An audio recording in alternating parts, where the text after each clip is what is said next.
Perforator has always been one of those guns ever since it had its unique effect changed a while back, being strong but overshadowed by other options, and I always felt like it was just one tiny nudge away from being near that top spot, basically the bridesmaid and never the bride.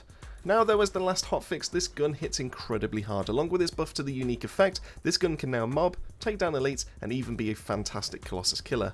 So in today's video we'll be breaking down my testing and go-to setup for the Perforator, talking all things to do with modules to get the most out of it, weapon cores to farm for, and lastly which Descendants can really benefit from that power. If all that sounds good to you, then what are we waiting for? Let's get to it.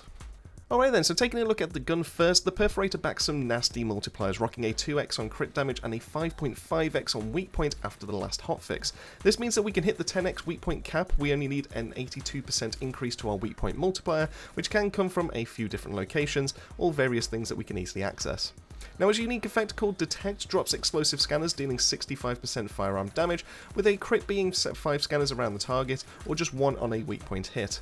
To maximise our DPS though, it makes sense for us to lean into crit damage and rate with the gun so we have those more scanners, but also weak points so that we can get the extra drop, as well as increase the amount of damage that we can do from shooting. And it's also worth pointing out that any enemies hit with a scanner do have the Detect debuff applied to them, increasing weak point damage by 10%, narrowing that gap to hit the weak point cap mentioned earlier.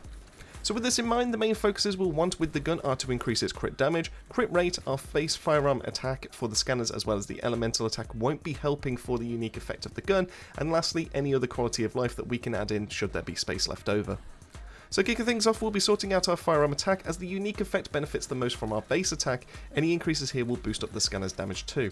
So going for rifling reinforcement, action and reaction, along with charge amplification, gives us our best increase to our firearm attack, perfect for our shots, as well as that scanner damage to get boosted through the other multipliers.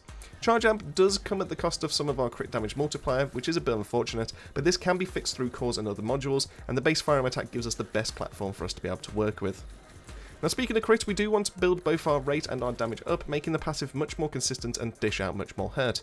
So going for better insight, better concentration, and insight focus gives us the best crit rate increase without hurting our firearm attack, along with the only real boost we can have for crit damage, offsetting that of the charge amplification mod and still giving us that boost.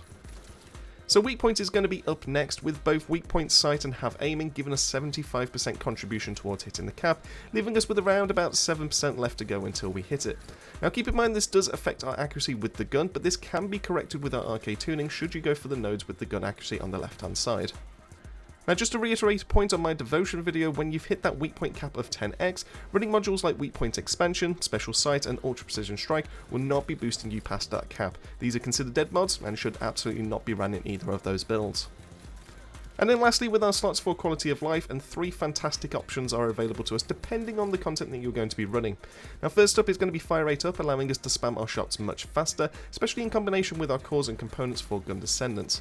Also up for consideration will be an elemental enhancement, with chill being ideal for those purge 10 runs, and while this won't be boosting your scanner damage, it will be making your standard hits much more potent, making light work of stubborn elites. And then lastly we have Payout, a mod that means that when you land a weak point shot, will not be consuming rounds for the next 3 seconds. Now the Perforator has a standard capacity of 6 rounds, meaning that you will need to reload a fair bit during a full run, and while the gun can dispatch levels 260 enemies easily in those 6 rounds, Payout will lessen your gun downtime, allowing you to be able to spam away a little bit more frequently. Now personally I choose to run the fire rate up and the chill enhancement, but you absolutely could swap the enhancement out for Payout, should you need to be able to have a little bit more spam in your case and in your levels. Now swapping on over to the substat wise, as we want the gun to perform well in weak points and crit, it's worthwhile us cramming as much damage and rate into the build that we can. We can also grab the last of our weak point multiplier if you don't want to rely on the detect debuff from the scanners. Now because of this we'll want to go for one of 2 options. You'll either want to go for firearm attack, crit damage, crit rate, and lastly weak point damage, or alternatively if you do wish to use the detect debuff to be able to hit cap, you can swap weak point out for an element, or even bonus firearm to factions, with Legion of Darkness being ideal for purge runs 10. The weak point damage here will be what secures you your full max 10x weak point multiplier, so it is absolutely worth the slot in here, just in case you don't want to be able to go for that Legion of Darkness. So cores wise we have access to 1 free slot, 1 red slot, 2 green slots and a purple. Now this combination, while it's not the perfect setup of cores, is still fantastic in this game, allowing us to boost up its damage and fire rate, leaving the free slots to be able to fill personal choices for how it should be run. Now starting with the slots that have been assigned colours, for our red slot we'll want to go for crit damage to max out our crit DPS, really benefited from that gorgeous 2x multiplier on crit damage. There is an argument to roll crit rate here, as you do want the consistent spray of those 5 scanners, but if you're using this on a gun-based Descendant, as you should, most can increase the crit rate nicely for the gun anyways, with the module selections giving you the consistency there. Even with a base rate of 20% and hitting a 68% roll on your crit rate, we'd only see a 13.6% increase, leaving much to be desired without a rate boosting Descendant. Now for our 2 green slots, personally I find the spamming to be the best way forward for this gun, requiring fire rate cores for both slots. Now combined with the crit damage boost, you can spam the scanners for 6 bullets and reload, and this also works nicely if you plan on rocking Glay, as she really loves those fire rate boosts on guns. The faster the bullets and the scanners are out, the faster your enemies will fall over. Now purple-wise, it's not massively important, only coming into effect if you roll a substat on the firearm against the faction. Now while we could argue that it is worth it for Purge runs and go in Legion of Darkness like mentioned before for Purge 10, I found much more use from being used in all content, so the extra firearm attack isn't always active. So that just leaves our free slot, with a couple of options depending on who you're going to be running this gun primarily with. Glay wants to see more fire rate, Haley and Blair want to see more crit damage, and if it's just a pocket pistol to use every now and then for other Descendants, you'll probably want to double up on that crit fire rate for a little bit more consistency.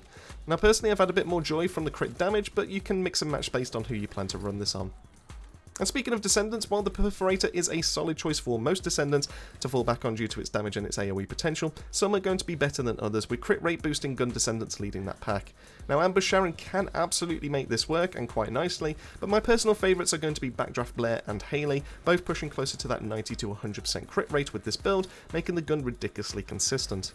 Glay can also benefit from the triple fire rate cores with high base damage and weak point multiplier buffs, and while this won't be the best way to get the passive 2 trigger, it's still going to be heavy single target DPS, wiping elites in Purge runs off the map before they know what hit them. And with all that out of the way, that wraps it up on the video for my current Perforator build, an absolute powerhouse of a hand cannon.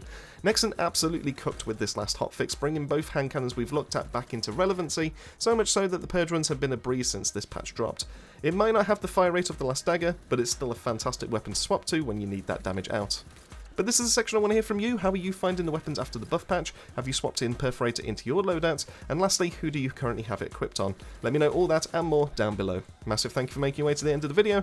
As I always say, keep yourself safe, keep yourselves well, and I'll see you all on our next video.